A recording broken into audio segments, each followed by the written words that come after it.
Hemos estado viendo el Sermón de la Montaña, el sermón más maravilloso que boca humana haya podido expresar. Y ya vamos un poco adelantados. Vimos primero las bienaventuranzas y después vimos la función del cristiano en la tierra. Pero bueno, vamos a orar, vamos a pedirle a Dios que nos dé una enseñanza bonita acerca de este versículo que vamos a ver hoy, que es el 5:17, y que se llama la importancia de la escritura. De la escritura se llama el estudio de hoy, porque precisamente vamos a hablar de la Biblia. Vamos a hablar de la palabra de Dios. La importancia de la escritura. ¿Quieres leer el versículo, por favor, Quique? Es el Mateo 5:17. No penséis que he venido para abrogar la ley o los profetas. No he venido para abrogar, sino para cumplir. Eso es lo que les dice Jesús aquí en el Sermón de la Montaña. Las bienaventuranzas son el carácter del cristiano y están descritas en los primeros versículos de este capítulo. Y después Jesús nos describe la función del cristiano ante un mundo corrupto, diciéndonos que nosotros somos la luz y la sal de la tierra. Punto. Y ahora nos da el fundamento del cristiano, la palabra de Dios. Lo más maravilloso es que nosotros tenemos un fundamento. Nosotros podemos decirle al mundo que lo que creemos viene de algo. No es lo que me dijo una persona, o quizá algún filósofo famoso y muy sabio que escribió algo, pero que ya se murió y por lo tanto fue derrotado por la muerte, sino que emana del libro de Dios, la Biblia. Ahí está nuestro fundamento. Dios quiere que seamos la luz del mundo. Dios quiere que seamos la sal de la tierra. Y tenemos un fundamento, no escrito por hombres, ni que se va a desvanecer mañana, la palabra de Dios. Punto. Este fundamento no es relativo, sino absoluto.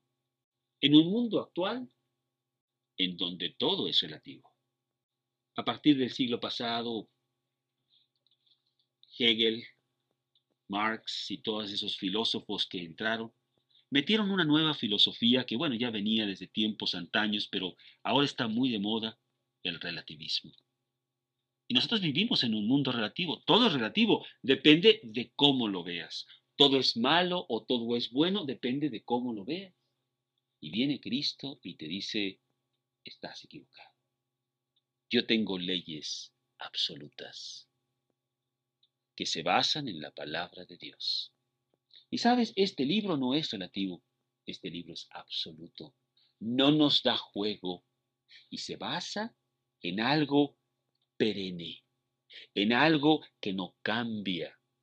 Pueden pasar los tiempos, pueden pasar las filosofías o los sistemas y la palabra de Dios permanece para siempre.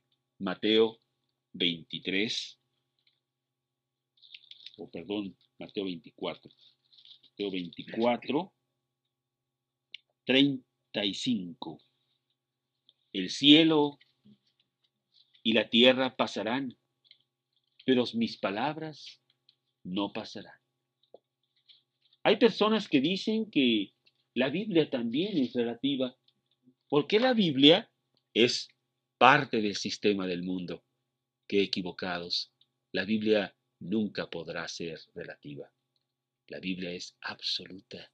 Trasciende los tiempos, no es nada anticuada, ni hay que cambiarle esto o cambiarle aquello. Es el mundo el que tenemos que cambiar. La Biblia es la que permanece para siempre. Punto. La Biblia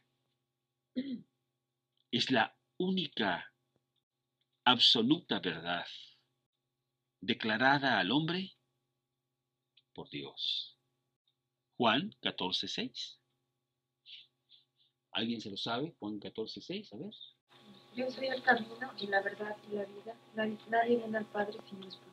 Bueno, yo quiero decirles que ese versículo es probablemente el versículo o las palabras más osadas que cualquier hombre pueda emitir. Yo soy la verdad, el camino y la vida. Oye, espérame, están muy fuertes esas palabras. Si tú eres la verdad, quiere decir que todo lo demás es mentira. Eso es lo que está diciendo Jesús. Y es exactamente el único hombre que se ha atrevido a decir eso. Señores, yo soy la verdad. Se acabó. No hay nada fuera de mí. Yo soy el camino, no soy un camino, soy el camino. Son palabras muy fuertes. ¿Sabes por qué? Porque Cristo es absoluto. En Él no hay relativismo. Punto. El mundo jamás podría aceptar eso. Porque el mundo cambia y desearía que la Biblia cambiara con él. Pero la Biblia no cambia porque Dios no cambia. Y sabes, eso es un descubrimiento precioso para el cristiano. El mundo no lo puede aceptar, que Dios no cambie. Es algo maravilloso. Santiago 1:17. A ver, por favor, Lili, Santiago 1:17. Toda buena dádiva y todo don perfecto desciende de lo alto del Padre, de las luces, en el cual no hay mudanza ni sombra de variación. En el cual no hay mudanza. En Dios no hay sombra de variación. Qué precioso tener un fundamento que no cambia. Dios es el mismo ayer y hoy y por los siglos. Lo que Dios dice no cambia. Dios no es como nosotros, que un día se levanta de malas y ya no me quiere, o un día me dice cosas que después él mismo se arrepiente de haber dicho porque no se sentía de buen humor. Pues ese no es Dios. Dios es inmutable y su palabra es inmutable. Eso es de gran fuerza, porque entonces yo sé lo que dice Dios, me lo dice su libro y no cambia. Puede ser el siglo XV, 20 siglos antes de Cristo o el día de hoy. No hay cambio. En el mundo de allá afuera, todos los días hay cambio. Todos los días están cambiando las cosas y te sacan de cuadro. Tú ya vas caminando por allá y te dijeron que ya no. Oiga, pero si me habían dicho que... No, señor, es que ahora tenemos un nuevo sistema. Y te ponen a girar. Hay una inseguridad tremenda. Dios no cambia. En Él podemos tener seguridad. La palabra de Dios nunca cambia. Punto. Primera de Juan 2, del 15 al 17. ¿Alguien se lo sabe? Dice, no améis. Las cosas del mundo, porque las A ver. no améis las cosas del mundo. No, ya No améis al mundo ni las cosas del mundo. El que ama al mundo, el amor del Padre no tiene. Que las cosas del mundo, los que pasan, los deseos de la carne, no tiene gloria. los deseos de los ojos, los deseos de la carne, los deseos de los ojos y la vanagloria de la vida no proceden del Padre, no proceden del Padre, sino del mundo. Y el mundo pasa sus deseos, pero la palabra de Dios, pero el que hace la voluntad del Padre permanece. pero el que hace la voluntad de Dios permanece para siempre. ¿Sabes por qué? Porque la voluntad de Dios permanece para siempre, porque hermana de su palabra y esa permanece para siempre, porque las palabras de Dios nunca cambian. Y por eso el mundo y la palabra no concuerdan.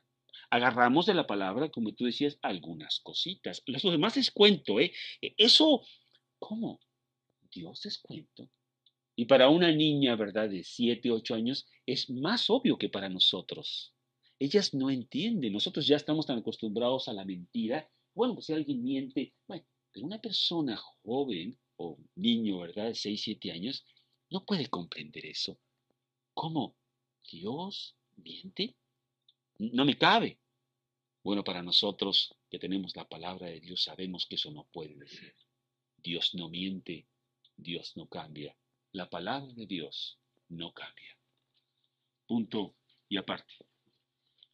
La Biblia y Jesús son uno mismo. Porque Jesús es la palabra encarnada. Juan 1:14. Aquí vamos a ver algo tremendo para que tú tengas muchos argumentos de aprecio hacia la palabra de Dios. A ver, por favor, Marcelo, Juan 1:14. Y aquel verbo fue hecho carne y hábito entre nosotros, y vimos su gloria, gloria como el unigénito del Padre, lleno de gracia y de verdad. Aquel verbo fue hecho carne. Aquella palabra de Dios fue hecha carne. La palabra de Dios, este libro y Jesús, es lo mismo. Tú no puedes hablar de Jesús sin hablar de su palabra. Tú no puedes hablar de la palabra sin hablar de Jesús. Cuando desechas uno, estás desechando el otro. ¿Cómo crees tú en Jesús y no conoces su palabra? Hay personas que me dicen que ya tienen a Cristo en su corazón y nunca leen la Biblia.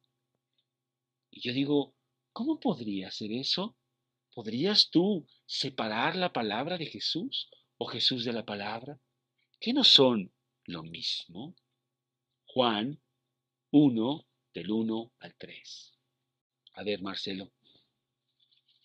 Y cambia la palabra verbo por la palabra palabra, porque es lo mismo. En el principio era la palabra, y la palabra era con Dios, y la palabra era Dios. Ese era el principio con Dios. Hasta ahí. Va bien hasta ahí. El verbo, que es la palabra, y Dios son uno. Y habitaron desde el principio. ¿Quién habitaba con Dios desde el principio? Bueno, era Dios mismo encarnado en 3 personas, el Padre, el Hijo y el Espíritu Santo. Y la segunda persona del Padre es la palabra de Dios ejecutada, hecha carne. Cuando desechas la Biblia estás desechando al mismo Jesús. La autoridad de Jesús es una con la autoridad de la Biblia. Punto. Descartar cualquier porción de la Escritura, descartar cualquier porción de la Escritura es descartar a Jesús. Por esto, la Biblia es la verdad de Dios al hombre. Y con esa autoridad vino Jesús al mundo. Bueno, para los tiempos de Jesús, la palabra de Dios estaba bastante distorsionada. Como que parece que es nuestros días. La palabra de Dios en estos días está bastante distorsionada. ¿Quién conoce la palabra de Dios? ¿Quién sabe lo que realmente dice la palabra de Dios? Hay tantos mandamientos que me ponen. Uno de ellos me dicen que los viernes no puedo comer carne. Y yo digo, bueno, ha de estar en la Biblia. Lo que pasa es que yo no la conozco. Por ahí hay tantos otros. Y en esos tiempos pasaba lo mismo. Ya no se sabía qué era la palabra de Dios y qué eran tradiciones y mandamientos de hombres. ¿Sabes lo que habían hecho en esos tiempos? Como la palabra de Dios era demasiado alta para el hombre, los religiosos de ese tiempo la habían bajado a sus estándares. En lugar de ellos subir al estándar de Dios, habían bajado la Biblia, la palabra de Dios, a los estándares del hombre. Había muchas cosas que hacer exteriormente, interiormente no importa, nadie se fija. Exteriormente tienes que seguir muchas cosas. Parecía más complicada, pero en realidad era más sencilla hacerlo, porque era exterior. Punto. Los religiosos, los religiosos de esos días no podían ignorar a Jesús y lo que estaba haciendo. Se preguntaban, ¿qué pensaba Jesús de la ley de Moisés? ¿Venía acaso a cancelar esa ley? Jeremías 31 y 32. Jeremías 31 y 32. Bueno, todos conocían la Biblia, el Antiguo Testamento, y había ciertas cosas en el Antiguo Testamento que pensaron que, bueno, a lo mejor Jesús viene a cumplir lo que dice el Antiguo Testamento con respecto a eso, ¿verdad? A ver, Gerardo, Jeremías 31, 31 y 32. He aquí que, he aquí que vienen días, dice Jehová, en los cuales haré nuevo pacto con la casa de Israel y con la casa de Judá. No como el pacto que hice con sus padres el día que tomé su mano para sacarlos de la tierra de Egipto, porque ellos invadieron mi pacto, aunque fui yo un marido para ellos. Bueno, los señores de esos días decían, a lo mejor Jesús viene precisamente a traer un nuevo pacto, una nueva ley. Estamos tan hartos de la ley actual. Son tantos mandamientos. Ya no sabemos exactamente dónde estamos parados. Había un mandamiento, el mandamiento del día de reposo, el sábado. No se podía hacer nada. Pero nadie sabía qué es lo que no se podía hacer, porque no lo dice la ley. Y entonces era un lío. Bueno, puedo comer, a lo mejor estoy haciendo algo. Podré cocinar. Oye, si mi mula se cae en un pozo, ¿la puedo sacar? O que se muera porque es trabajo, ¿verdad? Y había tantas leyes y la gente estaba cansada de tantas leyes tontas, exteriores, que no llenaban el alma. Y viene Jesús y dicen, a lo mejor, vamos a preguntarle qué piensa él de la escritura. A lo mejor él viene a cancelar la escritura y él saca este versículo en el Sermón de la Montaña y les dice, señores, yo no he venido para cancelar ninguna ley, porque Dios es inmutable, Dios no cambia. Yo vengo a cumplir esa ley. No lo entendieron, ¿verdad? Pero lo viene a decir, es bien importante, porque Él cumplió toda la ley de Dios a mi favor, para que yo no la tenga que cumplir. Punto. Y aparte, las cualidades descritas en las bienaventuranzas solo se pueden tener si se tiene el fundamento y el poder, la palabra de Dios. Nunca podría ser cristiano si se ignora o se malinterpreta la fuente de poder, la Biblia. ¿Te acuerdas de lo que dijimos en las bienaventuranzas? Si tú las ves una por una, tú dices, yo jamás podría ser así. Bienaventurados los pobres de espíritu, porque de ellos es el reino de los cielos. Bienaventurados los que lloran, porque ellos serán consolados. Bienaventurados los mansos, los pacificadores. Bienaventurados los de limpio corazón. Bienaventurados los que padecen persecución por causa de la justicia de Dios. Oye, yo jamás puedo. Esa no es la descripción mía. Sí la es, con el poder de la palabra de Dios. Cuando tú tienes este libro, tú tienes todo el poder de Dios, porque este libro es Jesús. Y aquí hay algo espectacular que te hace hacer cosas que nunca pudiste haber hecho antes. Vienen personas y me dicen, Carlos, yo me enojaba tanto, pero mira, me ponía fúrico, fuera de mi control. Yo pude haber matado a una persona durante esos periodos de ira que yo tenía. Y desde el día que yo recibí a Cristo en mi corazón y me he empapado de este libro, algo ha pasado en mi interior, no sé qué es. Hay un poder espectacular, algo sobrenatural que me ha bajado y me ha quitado la ira. No que sea perfecto, todavía me enojo, esto, lo otro. No es igual, Carlos. Otros vienen y me dicen, Carlos, me ha quitado esta debilidad o aquella otra. Algunas exteriores y muy obvias, otras interiores menos obvias, pero quizá mucho más fuertes. El poder de la palabra de Dios. Sin este libro, tú nunca podrías cambiar, porque este libro es Jesús. Nunca podría yo contra la envidia, contra los celos, contra la lujuria, el robo, tantas cosas que están en mi interior que jamás he podido cambiar, aunque lo he intentado. Yo he querido ser bueno muchas veces y nunca acabo de quitarme eso hasta el día que yo tengo este libro en mis manos. Y este libro me transforma. Hay algo en este libro. Por eso decimos que sin este libro no es posible quitarte tus debilidades. No se puede. Bueno, ahora estábamos hablando de alcohólicos anónimos o de neuróticos anónimos, hay otro por ahí, ¿verdad? Ellos te quitan, dicen, el alcohol o el neurotismo, lo que sea, ¿no? Quizás sí, pero no te quitan lo que te trajo al alcohol o lo que te trajo a ser neurótico, eso no te lo quitan. Y si te quitan la bebida, entonces, como tienes la raíz todavía ahí, haces otra cosa, quizá ya no tomas, pero ahora haces otras cosas quizá peores. Que no se puede. Dios extirpa la raíz con este libro, la palabra de Dios. Punto y aparte. Bueno, Mateo 22, 29. Bien importante ese. No sé si alguien se lo sabe, sepa. A ver, Quique, por favor. ¿Me quieres buscar? Mateo 22, 29. Entonces respondió Jesús, les dijo, erráis, ignorando las escrituras y el poder de Dios. ¿Qué se lo estaba diciendo? Y tú lees ese pasaje, se lo estaba diciendo a los religiosos de ese tiempo. Señores, ustedes están errando, están cometiendo un grave error, ignorando la escritura, porque allí está el poder de Dios. ¡Qué tremendo!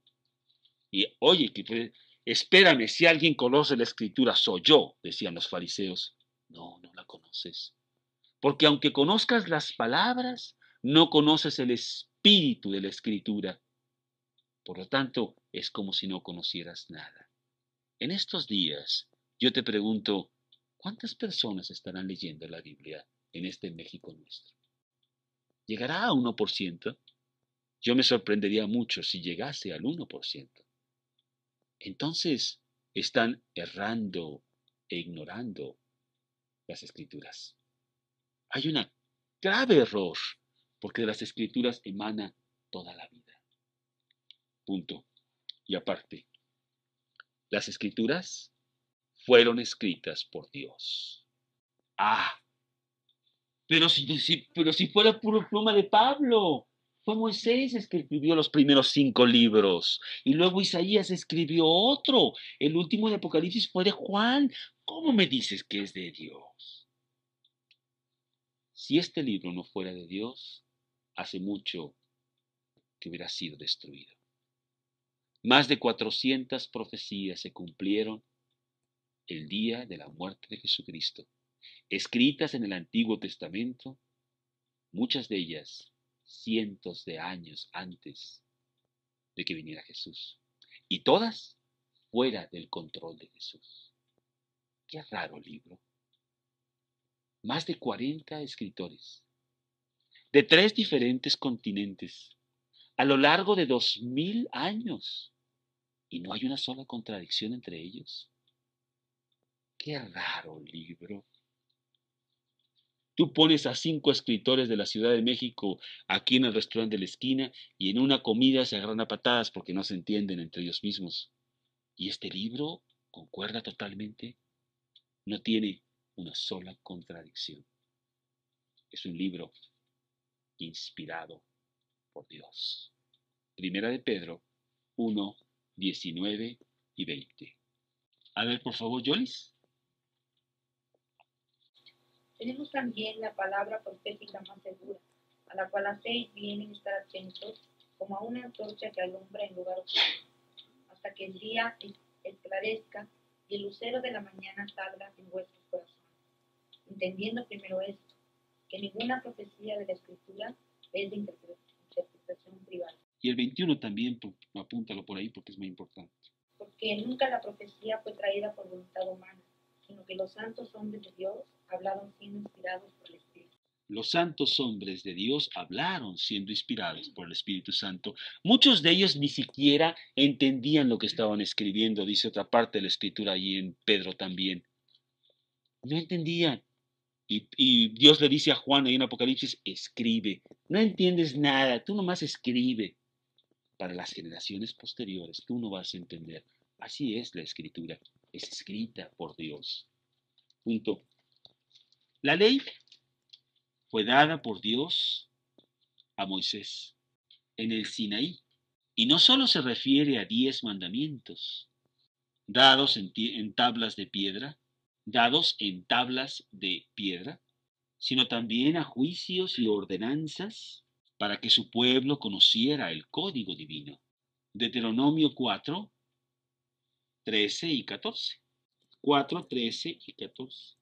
A veces pensamos que Dios le dio a Moisés unas tablas con los 10 mandamientos, y es verdad, pero también le dio muchísimas otras indicaciones que eran toda la ley de Dios. Es complicadísima la ley de Dios. Y esa se la dio a Moisés, y esa nos la dice ahí en Deuteronomio 4, 13 y 14. A ver, por favor, Yolis. Y él os anunció su pacto, el cual os mandó poner por obra los 10 mandamientos y los escribió en 2 tablas de piedra. A mí también me mandó Jehová en aquel tiempo que os enseñase los estatutos y juicios, para que los pusieseis por obra en la tierra a la cual pasáis a tomar posesión de ella. Exacto, ¿verdad? Esa era la ley de Dios. Y los judíos ya le habían añadido muchos rituales y tradiciones, poniendo énfasis en los actos exteriores y no en las actitudes interiores. Mateo 15, del 6 al 9.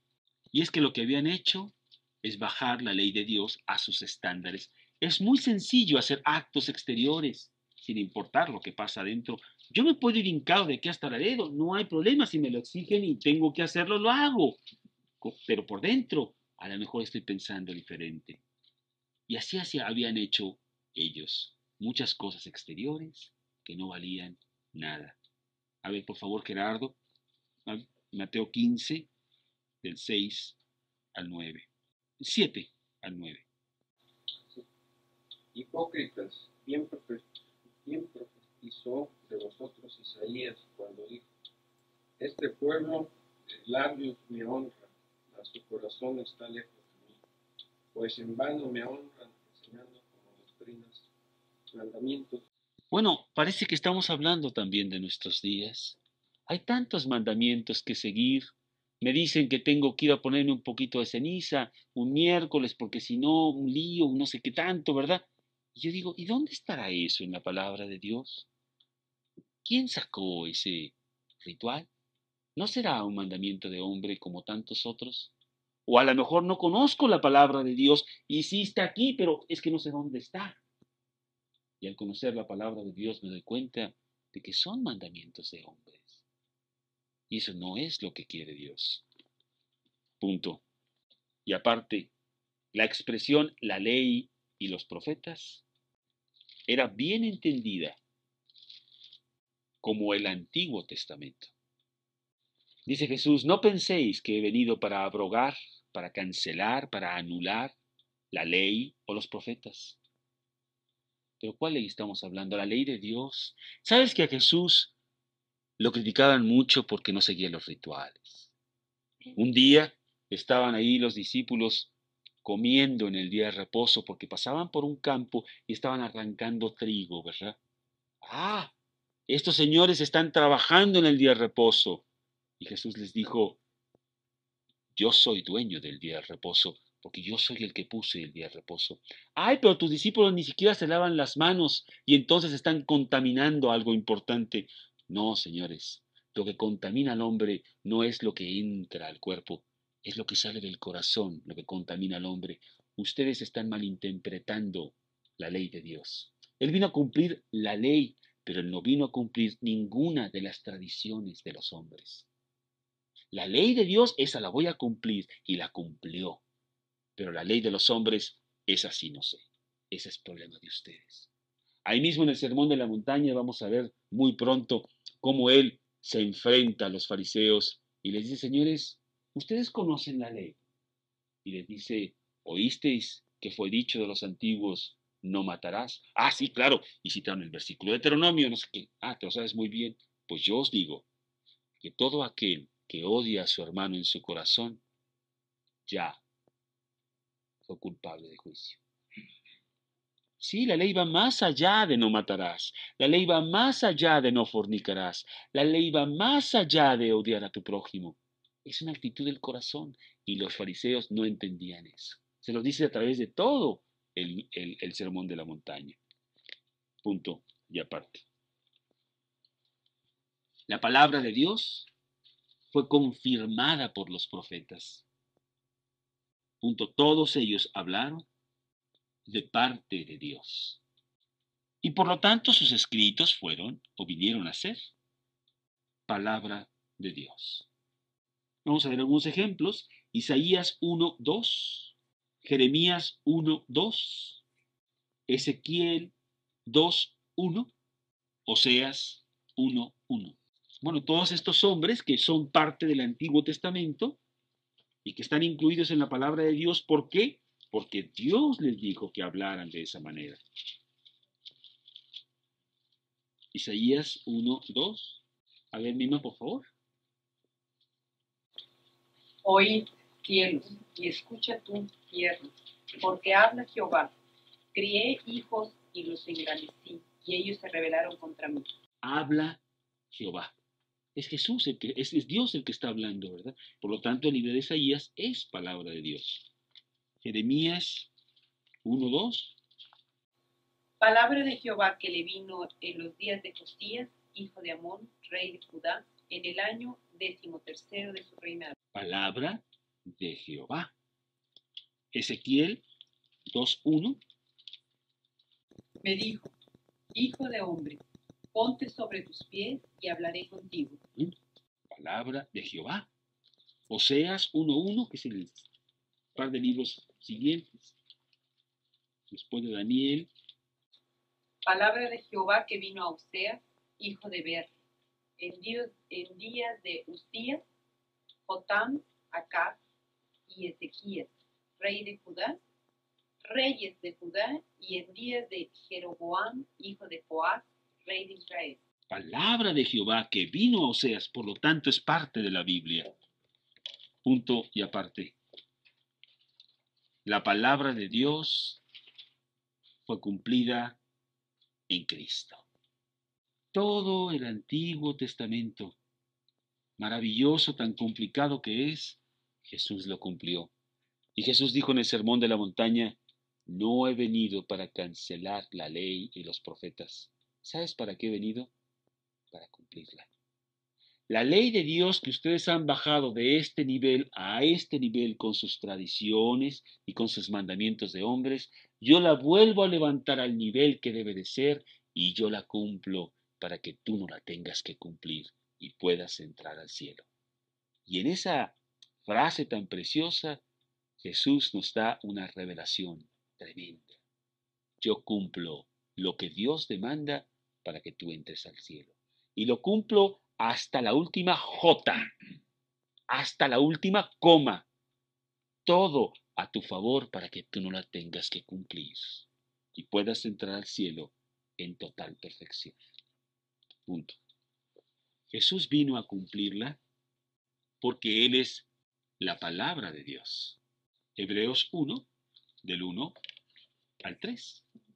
Dios, habiendo hablado muchas veces y de muchas maneras en otro tiempo a los padres por los profetas, en estos postreros días nos ha hablado por el Hijo, a quien constituyó heredero de todo, y por quien asimismo hizo el universo, el cual, siendo el resplandor de su gloria y la imagen misma de su sustancia, y quien sustenta todas las cosas con la palabra de su poder, habiendo efectuado la purificación de nuestros pecados por medio de sí mismo, se sentó a la diestra de la majestad en las alturas.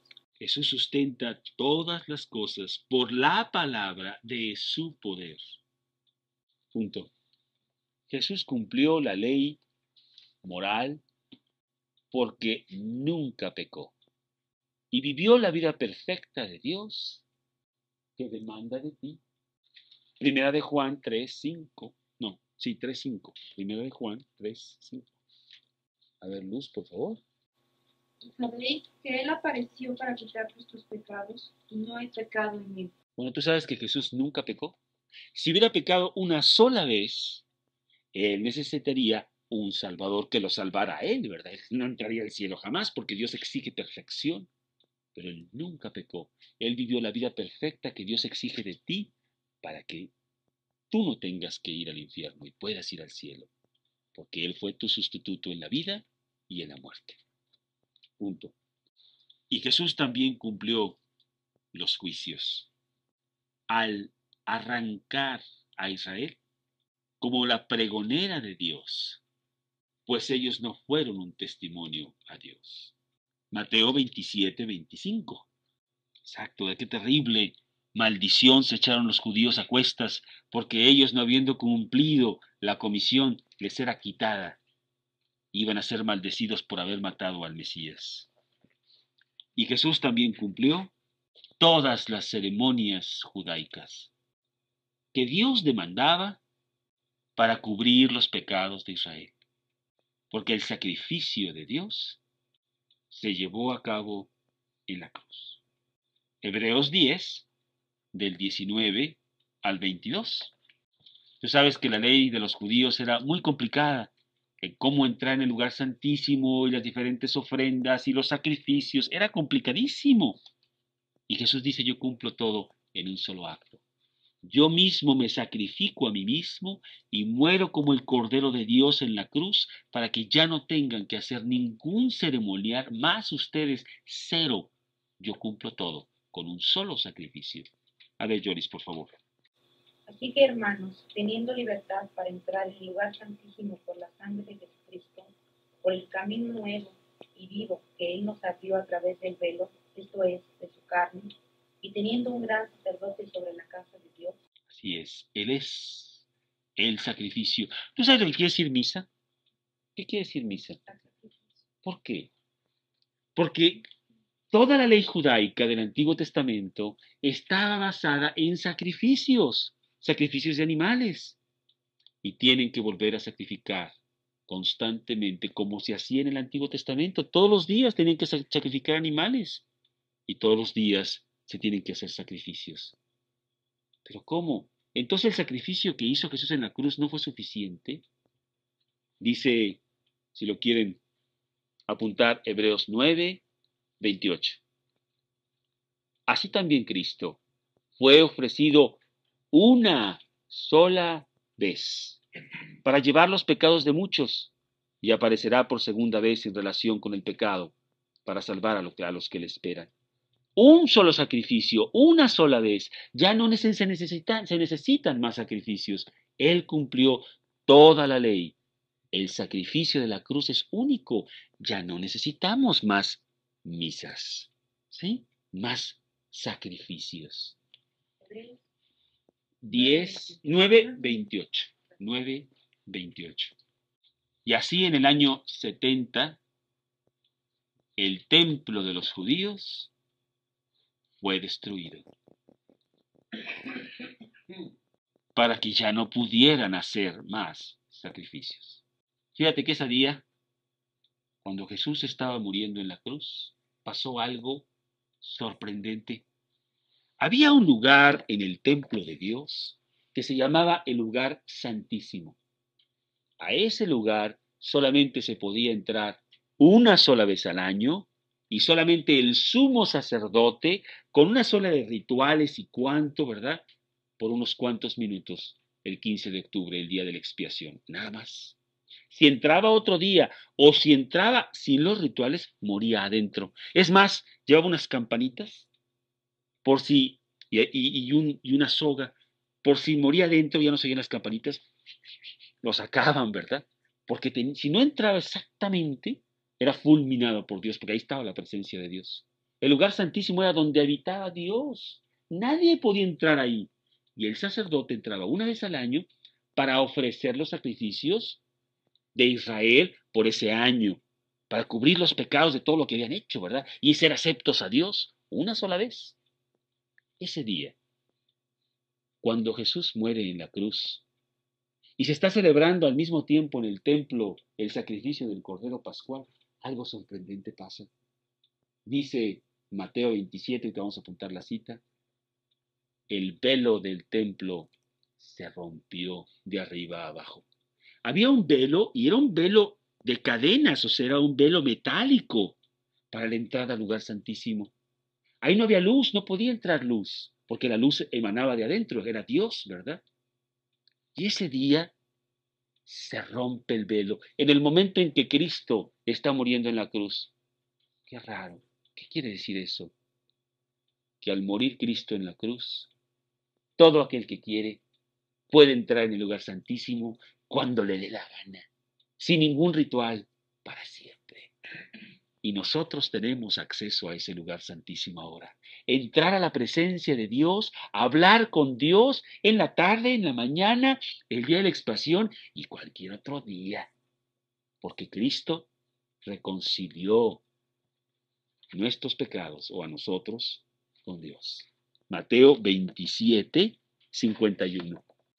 Qué preciosa es la palabra de Dios. Cuántos detalles nos da de lo que Dios quiere que nosotros sepamos de Él. A ver, Yolis, por favor. 27:51. Y he aquí, el velo del templo se rasgó en dos, de arriba abajo, y la tierra tembló y las rocas se partieron. Y fíjate el versículo que dice anterior, muy importante. Mas Jesús, habiendo otra vez clamado a gran voz, entregó el Espíritu. Cuando Jesús muere, en ese momento se abre el lugar santísimo donde habita Dios para que yo pueda entrar. Bueno, inmediatamente lo cosieron, rápido, cóselo y cuánto. Y dice una cosa bien importante, se rasgó de arriba a abajo. ¿Quién nos rasgó? Dios. Él fue el que ¡bum!, lo partió. Señores, se acabaron los rituales. No más ceremonias judaicas. Cristo ha pagado todo por nosotros para que ustedes puedan venir a mi presencia. Bueno, rápidamente lo cosieron y cuánto. Dios dijo, no entendieron. Ya sé lo que voy a hacer. Les destruye el templo. Y 30 años después manda a Tito y el emperador romano y arrasa con Jerusalén, destruye el templo para que nunca más haya ningún ritual, de ninguna ceremonia, de ningún sacrificio judaico. Y el día de hoy no pueden hacer ninguno. ¿Sabes por qué? Porque no se necesitan. Jesús cumplió todo a nuestro favor. ¡Qué precioso! Por eso yo puedo entrar a la presencia de Dios esta misma noche, mañana, en mi cuarto, en el coche, todo el tiempo, a todas horas. Yo puedo estar en el lugar santísimo hablando con Dios. Vamos a poner ese versículo, Hebreos 4:16. Bueno, Hebreos habla mucho de eso, porque los judíos tenían que entender esa situación. A ver, por favor, Marisa. Acerquémonos, pues, confiadamente al trono de la gracia, para encontrar misericordia y hallar gracia para el oportuno socorro. Así es. Acerquémonos al trono de la gracia, podemos ir directamente con Dios, estar con Él, platicar con Él. Ya no necesito todos esos rituales judaicos para acercarme a Dios. Qué precioso, a través de la sangre de Cristo, porque por lo que Él hizo ahí en la cruz. Punto. Cristo había cumplido todas las demandas de Dios y ya no se necesitaban más sacerdotes, sacrificios o ceremonias. Dice Jesús, no he venido para abrogar la ley y los profetas, he venido para cumplirla. Y Él la cumplió. Punto y aparte. La importancia de las escrituras, es suprema. Y ellas no se pueden ignorar, como las religiones tratan de hacerlo. Junto en ellas aprendo de Dios y me entero que yo puedo entrar directamente al trono de Dios sin necesidad de ninguna ley. Romanos 3:28. A ver, por favor, Marcela. Concluimos, pues, que el hombre es justificado por fe sin las obras de la ley.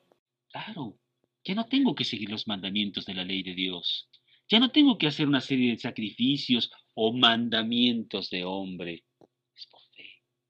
Ese día cuando Jesús estaba en la cruz, Él pagó por mí y Dios quedó satisfecho a mi favor. Y ahora yo puedo apropiarme de eso por fe y entrar en el mismo trono de Dios. ¿No te gustaría poder entrar al mismo trono de Dios? Y decir, Dios, yo no te quiero ver como alguien que me vas a condenar y mira, tú hiciste esto y esto y esto y este. Tengo demasiados problemas, yo no quisiera ir de esa manera, ¿verdad? Pero ¿qué hay si Dios te dice que Él puede ser tu Padre, tu consejero, tu amigo? Que Él está esperando que tú vayas a Él y que pases ese lindero del trono y te diga, ven, siéntate aquí, yo quiero reconciliarme contigo, o mejor, yo quiero que tú te reconcilies conmigo, que tus pecados sean todos borrados, olvidados, como si nunca hubiera pasado. Tan lejos es el oriente del occidente como yo me quiero olvidar de tus pecados, dice Dios. Los quiero echar en lo profundo del mar y nunca más acordarme de ellos, porque yo pagué por ti en la cruz.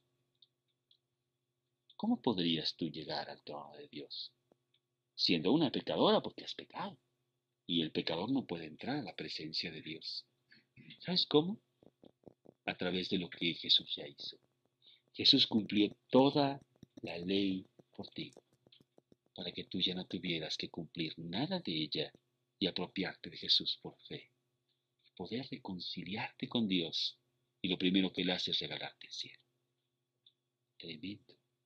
Por eso Evangelio quiere decir buenas nuevas. Claro que son buenas nuevas. Yo me puedo reconciliar con Dios. Él borra todos mis pecados basado en lo que Él mismo hizo. Esta noche tú no has venido aquí por casualidad. Y me refiero a ti porque, bueno, todos los demás ya han venido en ocasiones anteriores. Y Dios quiere, ¿cómo te llamas? Beatriz, que tú te reconcilies con Dios esta misma noche. Que agarres toda la lista esa terrible que tú tienes en tu contra, de muchos pecados que ya han pasado, ¿verdad? Y que te tienen separada de Dios. No puedes entrar al trono de Dios por esa lista. Y que tú hoy canceles esa lista. No solamente de pecados pasados, sino los presentes y los futuros. Porque Cristo pagó todo a tu favor. Y lo único que tienes que hacer es decir, ese pago de la cruz, yo me apropio de él, lo quiero para mí. Dice un versículo, venid luego, dice Dios, y estemos a cuenta, Beatriz. Si tus pecados fueren como la grana, como la nieve serán emblanquecidos. Si fueren rojos como el carmesí, vendrán a ser como blanca lana. Yo quiero limpiar tu alma esta noche, Beatriz, dice Dios. Es tan sencillo. Lo único que tienes que hacer es declararte pecador y venir a mí para que yo te limpie. Hay un versículo que dice, he aquí yo estoy a la puerta y llamo. Si alguno oye mi voz, si Beatriz oye mi voz y abre la puerta, entraré a ella y cenaré con ella y ella conmigo. Beatriz, Dios quiere tener comunión contigo. Siempre te he buscado. Eres tú la que has estado alejada de él. Y hoy quiere que te reconcilies con él. Que le digas, sí, Dios, yo soy una pecadora. Yo no puedo estar en tu presencia. Pero a través de Jesús que cumplió toda la ley por mí, yo me apodero de eso para nacer de nuevo y ser una nueva persona, limpia en tu presencia. ¿No te gustaría eso, Beatriz? Es muy sencillo. Dice la palabra de Dios que Jesús está entre nosotros esta noche. Y tú le puedes pedir que entre a tu corazón y te apoderes de eso que Él ya hizo por ti. Que Él tome comando de toda tu vida, porque eso es lo que siempre debe haber sido. Y Él limpia todo y te da una nueva vida. Haz de cuenta que nacieses de nuevo. Vamos a inclinar todos nuestros rostros. Y yo te voy a pedir, Beatriz, que en el silencio de tu corazón tú hables con Dios. Yo te voy a guiar en una pequeña oración, invitando a Cristo a tu corazón. Pero mejor tú habla con Él ahí en el silencio de tu corazón y dile la verdad que tú eres una pecadora, que tú no eres digna, pero que basado en lo que Él hizo, tú puedes ser limpio esta noche e ir al trono de Dios. ¿Mm? Señor, yo reconozco que soy una pecadora. He cometido muchas faltas contra ti y por eso hay un vacío en mi vida. Por eso no tengo comunión contigo. Esta noche yo quiero pedirte perdón. Yo quiero que tú entres a mi corazón y me des una nueva vida. Que me regales la vida eterna y me des una vida abundante aquí en la tierra. Y esto te lo pido basado en las promesas de la Biblia, la Escritura. Te lo pido basado en lo que tú hiciste por mí en la cruz hace 2000 años. Entra a mi corazón esta noche y dame la paz y la seguridad que nunca he tenido.